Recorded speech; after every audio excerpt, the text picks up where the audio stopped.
एक झूठ बोलने वाले मुख्यमंत्री दिल्ली में भी थे, जो बड़े बड़े दावे वादे कर कर आए थे। क्या किया देश की जनता ने 10 साल के बाद उनके साथ? उनको दिल्ली की सत्ता से बाहर कर दिया। तो जब आदरणीय लालू जी ये बात कहते हैं कि अगर झूठ को नापने की कोई मशीन हो, अगर ये मशीन 90 के दशक में होती तो दूध का दूध पानी का पानी उसी वक्त हो जाता। विपक्ष के पास जब कोई मुद्दा बचता नहीं है ना, तो वो व्यक्तिगत आरोप प्रत्यारोप की राजनीति करते हैं। आजकल ना विपक्ष की ये आदत बन गई है सिर्फ आरोप लगाना और भाग जाना। और देश भारत एक लोकतांत्रिक देश है, देश की जनता ये सब बातें देखती है और उसी के आधार पर अपना फैसला करती है। एक झूठ बोलने वाले मुख्यमंत्री दिल्ली में भी थे, जो बड़े बड़े दावे वादे कर कर आए थे। क्या किया देश की जनता ने 10 साल के बाद उनके साथ? उनको दिल्ली की सत्ता से बाहर कर दिया। इसी तरीके से अगर देश में कोई झूठ बोलता है तो लोकतंत्र में इतनी ताकत है कि उस व्यक्ति को अगले चुनाव में जनता अपना फैसला सुनाती। अब यही पैमाना है, यही मापदंड है, जिस मापदंड की बात आदरणीय लालू जी कर रहे हैं, ये वही मापदंड है कि देश की जनता ने निरंतरता में अगर तीसरी बार मेरे प्रधानमंत्री आदरणीय नरेंद्र मोदी जी पे भरोसा किया है, तो इसका मतलब कहीं ना कहीं पिछली 3 बार से वो अपने वादों पर, अपनी बातों पर खरा उतर रहा है। आज की तारीख में प्रधानमंत्री मोदी के वादे, उनके वादों को पूरा करने की गारंटी है। और यही कारण है कि आज तीसरी बार, ये कोई सामान्य बात नहीं है कि एक ही सरकार, एक ही व्यक्ति लगातार निरंतरता में 3 बार चुनकर आ जाए। इससे पहले जब ये हुआ था, आज से लगभग 6 दशक पहले, उस वक्त परिस्थितियां अलग थी, उस वक्त विकल्प नहीं थे। इस बार तो विकल्प के लिए आपने अपने विचारधारा से समझौता करते हुए तमाम विपक्ष एक साथ आ गए, सारे विपक्षी दल एक साथ आ गए।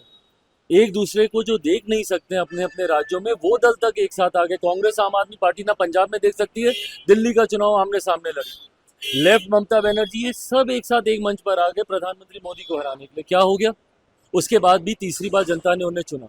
तो जब आदरणीय लालू जी ये बात कहते हैं कि अगर झूठ को नापने की कोई मशीन हो, अगर ये मशीन 90 के दशक में होती तो दूध का दूध पानी का पानी उसी वक्त हो जाता। 90 के दशक में जिस तरीके से बिहार में बर्बाद करने के लिए एक के बाद एक गलत नीतियां लागू की गई, भ्रष्टाचार की हदों को पार किया गया, परिणाम स्वरूप उसके बाद कभी इनका दल अकेले बहुमत में नहीं आ पाया। हमेशा इनको उसके बाद मुख्यमंत्री जी की बैसाखी का सहारा करके इनको सत्ता में आना पड़ा। तो दर्शाता है कि झूठ इन्होंने बोला था, जनता ने इन्हें नकारा। तीसरी बार मेरे प्रधानमंत्री को प्रधानमंत्री पद देने के बाद जनता ने उनके वादों पर मोहर लगाने का काम किया कि यही व्यक्ति हैं जो अपनी बातों को पूरा कर सकते। स्वागत है, मैं अपनी तरफ से, अपनी पार्टी की तरफ से उनका स्वागत करता हूँ। बिहार वासियों की तरफ से माँ महिम का मैं स्वागत करता हूँ। और मुझे खुशी है इस बात की कि जिस तरीके से बिहार हमारा आज केंद्र बन गया है।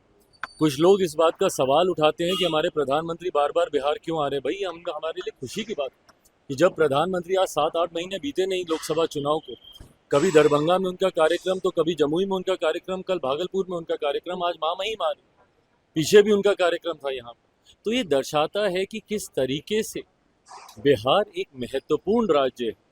और विकसित भारत की जब हम लोग कल्पना करते हैं तो उसमें एक विकसित बिहार की एक अहम भूमिका होगी। नीतीश कुमार को लाडले मुख्यमंत्री बताया प्रधानमंत्री, पर विपक्ष के नेता कह रहे हैं कि नीतीश कुमार का तबीयत ठीक नहीं है, उनको इलाज करवाना चाहिए। विपक्ष के पास जब कोई मुद्दा बचता नहीं है ना, तो वो व्यक्तिगत आरोप प्रत्यारोप की राजनीति करते हैं। ये गलत है। प्रदेश के मुख्यमंत्री हैं, इस तरीके से उनको लेकर भ्रम फैलाना, इस तरीके से उनके स्वास्थ्य के बारे में झूठी बातें करना आपकी बौखलाहट को दर्शाता है। आप जानते हैं कि विधानसभा का चुनाव आप हार रहे हैं, उपचुनाव में इनको पता चल गया, तथा कथित जो इनके गढ़ थे वो तक ये लोग हार चुके हैं। बेलागंज की सीट ये लोग हार चुके हैं, तरारी की सीट ये लोग हार चुके हैं।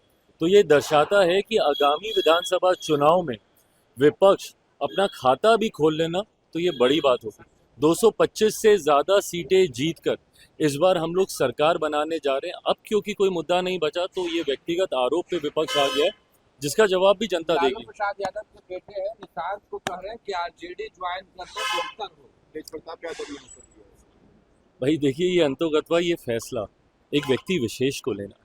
मेरी समझ के परे है कि क्यों बाकी के लोग इतने उत्साहित हैं ये फैसला उनको करना है कि उनको राजनीति में आना है, नहीं आना है, कब आना है, कैसे आना है। आएंगे तो हम लोग स्वागत जरूर करेंगे। हमसे जुड़े रहने के लिए हमारे YouTube चैनल को सब्सक्राइब करें और नई वीडियो की नोटिफिकेशन के लिए बेल आइकॉन को दबाएं।